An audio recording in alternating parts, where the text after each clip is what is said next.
What began with a feasibility study in 2004 to determine the need for a new bridge between Detroit and Windsor culminated with the signing of an historic agreement between the state of Michigan and Canada on June 15th, clearing the way for the new international trade crossing. Governor Snyder's authority to enter into the agreement is granted by the legislature under the Urban Cooperation Act, as well as by Michigan's Constitution. Canada will provide up to $550 million to Michigan for upfront costs, including land acquisition and construction of an interchange that will connect the bridge to I-75.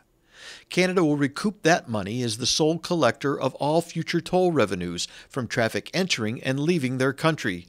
Michigan will not be obligated to pay any of the costs, and no state appropriation will be required.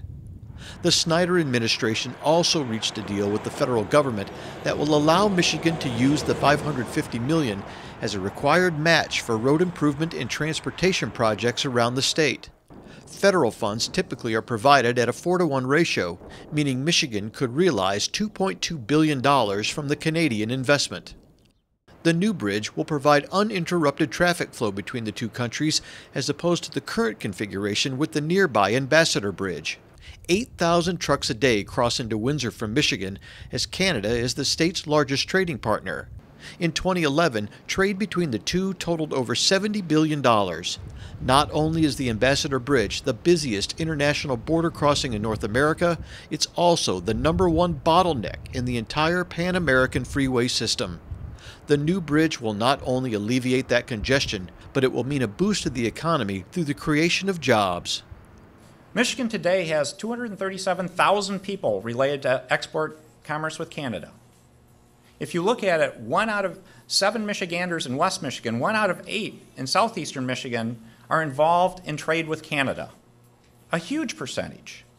And that's a percentage we can see grow to create more and better jobs, not just for us, but for our kids. Tremendously important. And also in the short term, this project will create many construction jobs, many other great things going on. We view it, on the Michigan side alone, could create over 10,000 jobs over the next few years. That's truly exciting. So more and better jobs is the reason for this crossing. The NITC agreement is in line with Michigan Farm Bureau policy and will mean greater trade access to the state's agricultural industry.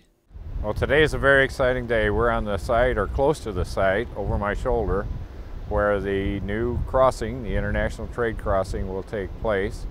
That's very important to the agricultural industry because we need to have access in a truly convenient and efficient manner to move our products into Canada.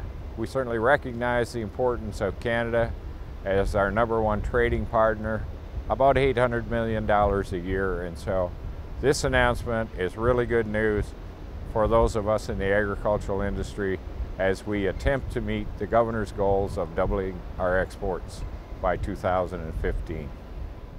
Stay up to date on the progress of the new international trade crossing by logging on to buildthisbridge.com.